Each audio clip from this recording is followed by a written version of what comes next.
Hey everybody, I just wanted to get on here and kind of pose a question and then tell you about something that happened in our family and see if you can relate and see if that'd be a help to you. So let's start with the question: can a hard day be a good day? Because I've noticed over the last 3.5 years that we've had hard days. We call them hard Chris days in our home. When someone's really struggling, whether it's my wife or me or one of the children, that's what we call it. We call it having a hard Chris day. and and so while we have those hard days, I was also thinking about that thought of, can a hard day turn out to be a good day too? Let me tell you why and what we went through this weekend, and see if you can relate to it, see if it'll be a help to you. This last Friday was our son's, would have been his 27th birthday. And so my family, the last birthdays that we've had without him, we've decided to always make it something special, something important, something good. Started off the morning, I took the day off work because I wanted to spend time with my wife and youngest and just be available for her. I knew it was going to be a hard day, knew it was going to be a struggle. And so what I did was, the morning started off really hard. We tried to sleep in a little bit, knowing that I didn't have to go to work. Micah didn't have to go to work. And so we kind of tried to sleep in, slept in until about 6:30, which is, much later than we normally do on normal work days. And it was, you could just cut the heaviness with a knife. I mean, just heavy. And so in the morning we had our normal routine we do on days that we don't have to work. We get up, we have coffee, and we do our Bible time. We do some meditation, do some prayer time. I always journal. I love to journal. I'm a journaler. I wrote a poem for that morning, of course, being Chris's birthday, that we decided to, both my wife and I, just put a little I love you thing on our Facebook walls that also attached to Chris's wall. And it just seemed like that first couple hours was extremely hard, extremely heavy. And so it was, some crying, and boy, I haven't cried like that in quite a while. So it was a heavy day. And so we went through it, and we were going through the day, and we knew we had some errands to run. We had to go get our taxes done. And so we just kind of scheduled all these things together, knowing that we were going to have a hard day. So we tried to fill the day in as much as possible. So we went and got our taxes done. My wife's best friend does that for us. And so we got to visit with them. And of course, they were really close to our children, and their children grew up together.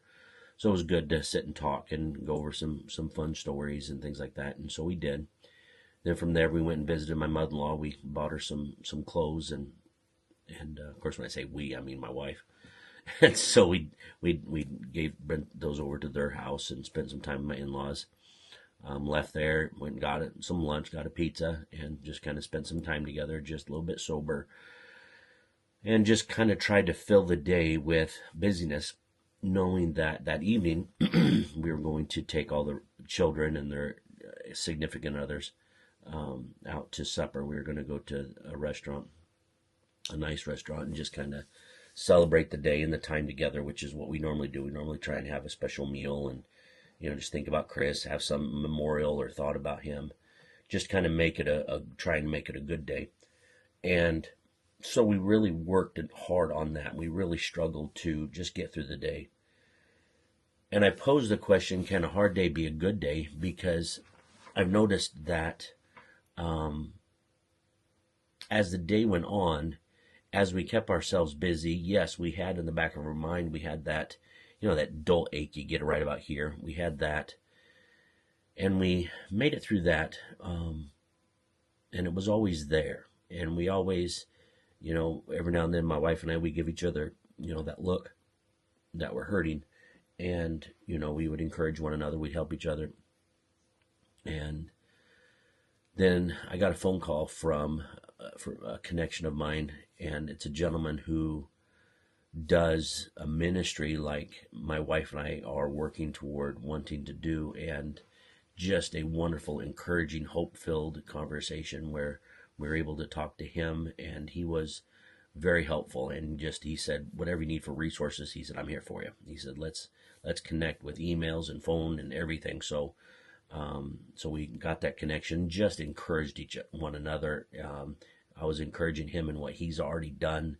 He was encouraging me to really get going, ramp up what we wanted to do, and it was just an adrenaline rush of hope. And I came home. I was out on the road running an errand when I talked to the fella, and it was just a good time, just a hope-filled, helpful time on a hard day. And he was like, oh, I didn't realize this was your son's birthday. And I said, no, this was good. And so we talked for a long time and came home and told my wife about it. And then we gathered together and loaded all the kids up in the minivan. It seemed like old times, having the car stuffed with children. Of course, the children now are, 6 foot tall and have, significant others, except for the 16-year-old.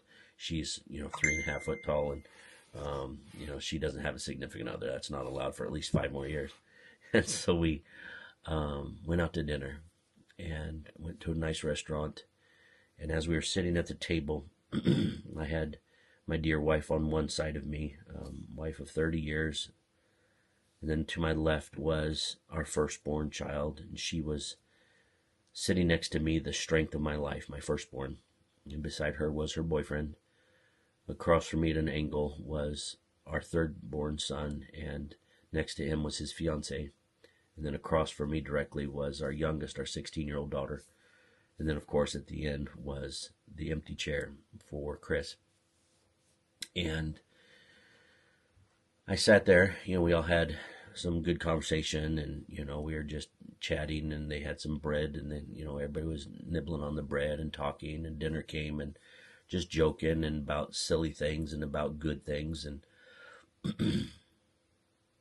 at the end of supper, Chris's favorite candy bar was Reese Peanut Butter Cup, but the sticks, and I remember one really cool memory. We were driving home one day, and he was riding with us, and he goes, Mom, stop the car. Pulled into a gas station, and he came out with like 4 of the king-size Reese sticks. And he took those, and he goes, you can't eat them now. He said, you can't eat them now. You got to put them in the freezer for at least 30 minutes. Got to put them in the freezer for 30 minutes. He always talked like that when he was excited about something. And so we each took a Reese stick. I took about this much because I'm not allowed to eat gluten, and I ate about that much. A little bit, just about, a fifth of one of the sticks. And everybody got one, and, we were all tearing up, and we all dinged them together like champagne glasses, and we donated the night, or not donated, we uplifted Chris. And it was a good time. I got up to leave. We paid the bill, and I stood up to leave, went around the edge of the counter by the front door, and I was sitting there looking at my amazing wife, and I was looking at my beautiful family. And while it was a hard day, it was a good day. While it was a hard time celebrating our lost son's birthday, it was a good day because I got to do it with those I love the most. It was a hard day because there was an empty hole, but it was a good day because that empty hole was also filled with being surrounded by my dear ones. When you've gone through grief, and you're going through grief, and you're always going to be going through grief, and those hard Chris days come,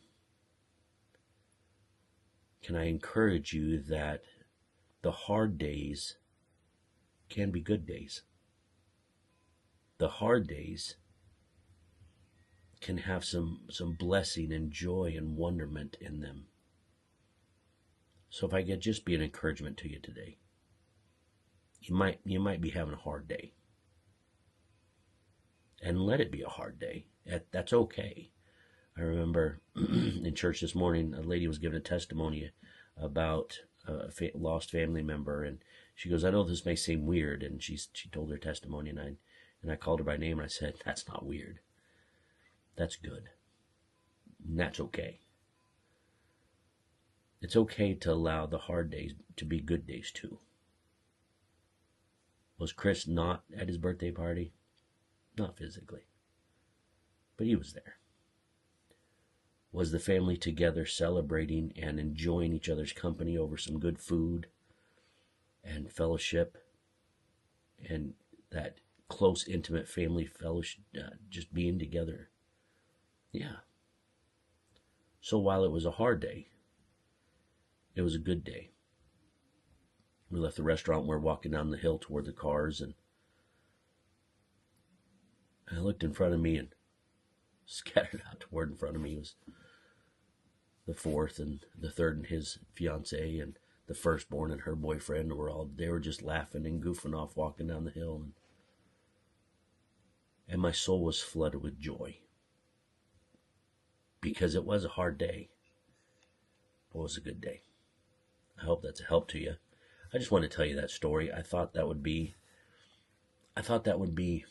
needful. Someone needed to hear that. And if I could just encourage you to share this with other people, and maybe it'd be a help to you. We'll talk to you again soon. Bye-bye.